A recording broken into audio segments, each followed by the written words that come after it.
قسم کی کوئی تبدیلی تو آتی، لیکن ہماری زندگیوں کے اندر رمضان آتا ہے،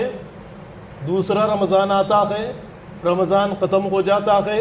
تراویح 30 دن امام کے پیچھے ہم سارا قرآن سنتے ہیں، لیکن ہمارے جسموں پر، ہماری زندگی پر، ہمارے اخلاق پر، ہمارے کردار پر، ہماری روزمرہ کی زندگیوں پر قرآن اثر انداز نہیں ہوتا ہے۔ یہی سب کچھ راستہ، یہی راستہ تو یہود و نصارہ نے توریت اور انجیل کے ساتھ اختیار کیا تھا۔ اسی لیے ان سے امامت کے منصب پر انہیں سرفراز کیا گیا تھا۔ اس امامت کے منصب سے یہود و نصارہ کو اسی لیے ہٹا دیا گیا، اور یہ منصب، امامت کا منصب، دنیا کی امامت کا منصب امت مسلمہ کو اس حوالے سے دیا گیا کہ تمہیں آخری کتاب، آخری وحی کا ذمہ دار بنایا گیا ہے۔ جب قرآن کریم کا مطالعہ کرو تو اس احساس کے ساتھ کہ میری زندگی کے اندر کوئی نہ کوئی تبدیلی تو آئے۔ اب آپ دیکھیے، جیسے سورہ حشر میں اللہ رب العالمین نے فرمایا لو انزلنا ھذا القرآن علی جبل لرأیتہ خاشعا متصدعا من خشیۃ اللہ، کہ اگر ہم اس کتاب کو، اس قرآن کو کسی پہاڑ پر نازل کرتے تو اے ہمارے بندے محمد صلی اللہ علیہ وسلم، آپ دیکھتے کہ یہ پہاڑ اس ذمہ داری کے احساس سے کانپتا، ریزہ ریزہ ہوتا، پھٹ جاتا۔ یہ ذمہ داری امت مسلمہ نے قبول کی ہے اللہ رب العالمین سے، کہ یہ جو آخری کتاب آپ ہمیں دے رہے ہیں، اور اس امامت کے منصب پر کنتم خیر امتن کہہ کر آپ ہمیں فائز کر رہے ہیں، اے اللہ اس امامت کی ذمہ داری ہم ادا کریں گے۔ اس امامت کی ذمہ داری، اس منصب کی ذمہ داری پہاڑوں پر پیش کی گئی، زمین پر پیش کی گئی، آسمانوں پر پیش کی گئی، لیکن انہوں نے اس ذمہ داری کو لینے سے صاف انکار کر دیا۔ امت مسلمہ نے اس ذمہ داری کو لیا ہے، تو جب یہ ذمہ داری امت مسلمہ نے لی ہے تو اس ذمہ داری کو ادا کرنا ہے، قرآن سے زندہ تعلق پیدا کرنا ہے، قرآن سے زندہ تعلق پیدا کرنا ہے۔ اب تک جس طریقے سے ہمارا قرآن سے تعلق ہے، اب تک جس طرح سے ہمارا قرآن سے تعلق ہے، اس طرح کا تعلق بھی ہونا چاہیے، یعنی تلاوت کی حد تک اس تعلق سے آگے بڑھتے ہوئے زندہ تعلق قرآن سے ہمیں پیدا کرنا چاہیے۔ اللہ رب العالمین نے قرآن کریم میں فرمایا انا عرضنا الامانۃ علی السماوات والارض والجبال فابین ان یحملنها واشفقن منها وحملها الانسان، کہ ہم نے اس امانت، اس کتاب قرآن کو آسمانوں پر پیش کیا، زمین پر پیش کیا، پہاڑوں پر پیش کیا، لیکن اس قرآن کی ذمہ داری کو لینے سے سب نے انکار کر دیا۔ لیکن اے امت مسلمہ، اے امت محمدیہ صلی اللہ علیہ وسلم، تم نے یہ ذمہ داری قرآن کریم کی رمضان المبارک کے مہینے میں لے لی ہے، اب اس ذمہ داری کو ادا کرنا ہمارے لیے بے انتہا ضروری ہے۔ تو جیسا کہ اس سے پہلے پچھلے رمضان المبارک کے مہینے میں میں نے آپ حضرات کے سامنے یہ بات رکھی کہ اسی رمضان المبارک کے مہینے میں دو قوموں کی تقدیروں کا فیصلہ اللہ رب العالمین نے کر دیا۔ ایک قوم کو امامت کے منصب سے اتارا گیا، دوسری قوم یعنی بنی اسرائیل کو، دوسری قوم بنی اسماعیل کے سر پر امامت کا تاج رکھا گیا، اور پھر یہ فرمایا گیا شہر رمضان الذی انزل فیہ القرآن، رمضان وہ مہینہ ہے جس مہینے میں قرآن نازل کیا گیا۔ صرف تلاوت کے لیے نہیں، ایصال ثواب کے لیے نہیں، یا لوگوں کو بخشوانے کے لیے نہیں، یہ صرف کتاب سفارش کی کتاب ہے، تبرک کی کتاب ہے نہیں، یہ کتاب جس امت کو دی جاتی ہے، جس قوم کو دی جاتی ہے، وہ قوم ساری دنیا کے اندر ایک انقلاب پیدا کر دیتی ہے، وہ قوم ذلت اور رسوائی کی زندگی ہرگز نہیں گزارتی۔ اور جس قوم کے پاس اللہ کی آخری کتاب موجود ہو اور وہ اس دنیا کے اندر ذلت اور رسوائی کا، اگر ذلت اور رسوائی کی زندگی گزار رہی ہے، تو اس سے صاف یہ واضح ہوتا ہے کہ ہم نے قرآن کریم کی ذمہ داری کا حق آج تک ادا نہیں کیا۔ قرآن کریم آپ کو، مجھ کو ساری دنیا کے مسلمانوں کو تدبر، تفکر اور تعلق اور تعقل کی طرف دعوت دیتا ہے، اور ہمارے سامنے قرآن کریم اس کائنات کو کھول کر بار بار پیش کرتا ہے۔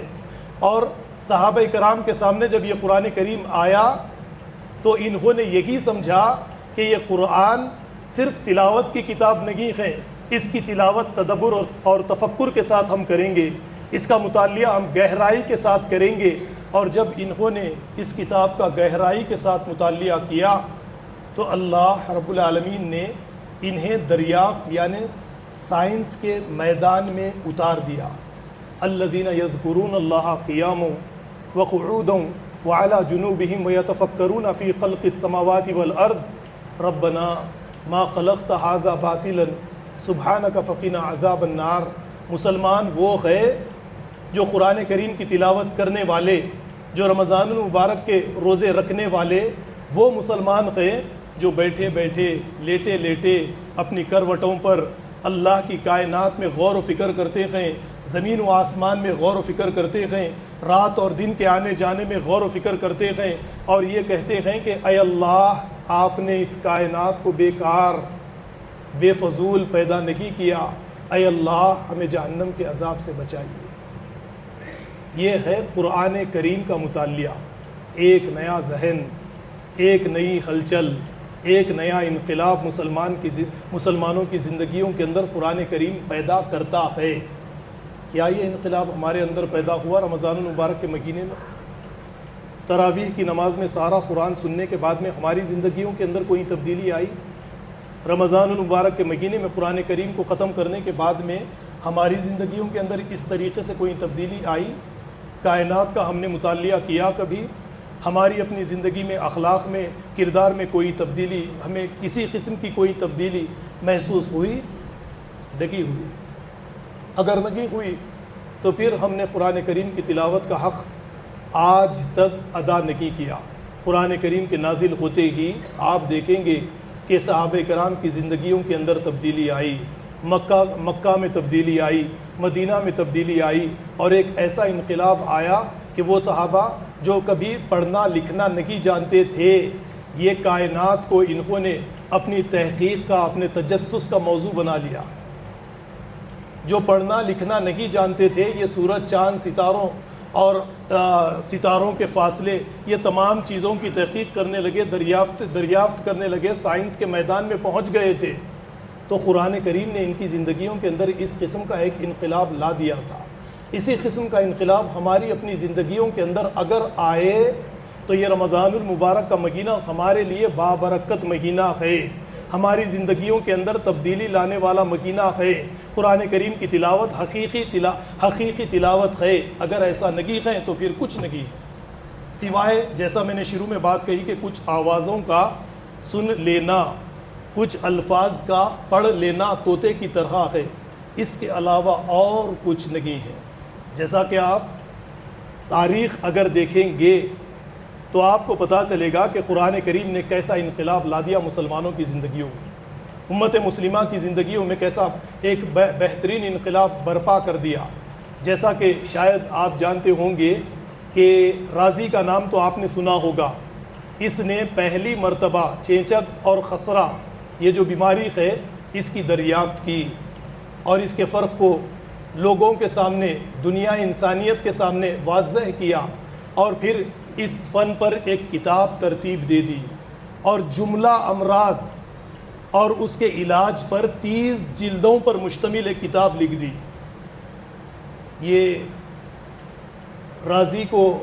یعنی اس طریقے سے رازی کے اندر یہ انقلاب کہاں سے آیا؟ قرآن کریم کی تلاوت کے ذریعے آیا۔ قرآن کریم کی تلاوت نے رازی کے اندر یہ انقلاب پیدا کر دیا کہ دنیا طب کے اندر ایک ایسا کارنامہ یہ انجام دے دے کہ اس سے پہلے تاریخ میں دنیا نے ایسی کوئی کتابیں طب کی نہیں پائی، نہیں دیکھی تھی۔ رازی نے یہ کارنامہ انجام دیا۔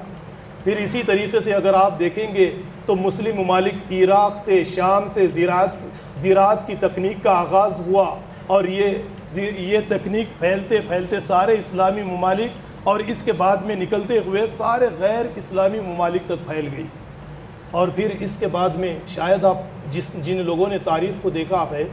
وہ اچھی طرح سے جانتے ہیں کہ قرطبہ میں عباس بن فرناس ایک مرتبہ جامع قرطبہ کے مینار پر ظاہر ہوتا ہے، اور اس نے یہ ارادہ کیا کہ لوگ سمندر کا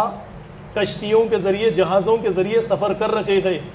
میں ہوائی سفر کا آغاز کروں گا، اور یہ کہہ کر جامع قرطبہ کے مینار پر یہ کھڑا ہوتا ہے اور وہاں سے ایک چھلانگ لگا دیتا ہے۔ کہا یہ جاتا ہے کہ اس نے اپنی پیٹھ پر پیراشوٹ جیسی کوئی چیز باندھ رکھی تھی۔ یہ حوصلہ، یہ ہمت عباس بن فرناس کو قرآن کریم نے دی تھی۔ قرآن کریم کے مطالعے نے ان کی زندگیوں کے اندر یہ تبدیلی پیدا کر دی تھی۔ آج ہم قرآن کریم کا مطالعہ کس طرح سے کرتے ہیں؟ رمضان المبارک کا مہینہ تربیت کا مہینہ ہے،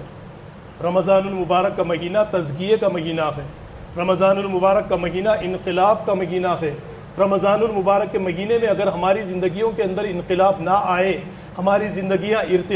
ارتقائی منازل طے کرتے ہوئے ایک کامیاب زندگی گزارنے والی اگر نہ بنے، ہم جہاں کے وہیں اگر کھڑے رہے مرتے دم تک کے لیے، تو پھر غیر قومیں تو اسی طریقے سے ہمارے اوپر مسلط رہے گی۔ تو قرآن کریم کا صحیح طریقے سے ہمیں مطالعہ کرنا پڑے گا، ہماری اپنی زندگیوں کے اندر ہمیں تبدیلی لانی پڑے گی۔ جس طریقے سے شروع میں نے کچھ باتیں آپ کے سامنے رکھی کہ صحابہ کرام ایک ایک دو دو آیات کی تلاوت کرتے، ان آیتوں میں غور و فکر کرتے، جب تک ان آیات سے آگے نہیں بڑھتے، جب تک کہ ان کی زندگی کے اندر تبدیلی نہیں آتی، ان کے اخلاق نہیں بدلتے، ان کے کردار میں تبدیلی نہیں آتی، تو اس طریقے سے قرآن کریم کا مطالعہ ہم کریں۔ جیسے نبی کریم صلی اللہ علیہ وسلم نے فرمایا، ان اللہ یرفع بہذا الکتاب اقواما ویضع بہ آخرین، کہ اللہ تعالیٰ اس کتاب قرآن کریم آخری وحی کے ذریعے سے جو اس پر عمل کریں گے، اس میں تدبر و تفکر کریں گے، اس کا مطالعہ حق کے ساتھ کریں گے، انہیں اس دنیا کے اندر اونچا مقام دیں گے۔ اور جو اس کتاب سے جڑیں گے رسمی طور پر کتاب سے جڑیں گے، لیکن کتاب کے مطالعے کا حق ادا نہیں کریں گے، اللہ نے فرمایا کہ پھر انہیں اس دنیا کے اندر رسوا اور ذلیل کر دیا جائے گا۔ اور پھر آج جس طریقے سے ہم اللہ کی کتاب سے جڑے ہوئے ہیں، اگر اسی طرح سے اللہ کی کتاب سے جڑے رہے، اس کے اندر تبدیلی نہ لائے، تلاوت کے بعد اپنی زندگیوں کے اندر تبدیلی نہ لائیں، تو پھر اچھی طرح سے جان لیجئے کہ کل نبی کریم صلی اللہ علیہ وسلم اللہ رب العالمین کے سامنے ہماری سفارش کرنے کے بجائے ہماری شکایت کریں گے اور کہیں گے وقال الرسول یا ربی انا قوم اتخذوا ھذا القرآن مہجورا، اے اللہ میری قوم نے اس کتاب کا حق ادا نہیں کیا، عذاب دیجئے اس قوم کو۔ میں اپنی باتوں کو وقت ختم ہو چکا ہے، یہیں پر ختم کرتے ہوئے اللہ رب العالمین سے دعا کرتا ہوں کہ جو کچھ بھی کہا گیا ہے اللہ تعالی ہمیں اس پر عمل کرنے والا، دوسروں کو عمل کی دعوت دینے والا بنائے۔ وآخر الدعوانا ان الحمدللہ رب العالمین، والسلام علیکم ورحمۃ اللہ وبرکاتہ۔ سنتوں کے لیے وقت دیا جا رہا ہے، سنتیں ادا کر لیں۔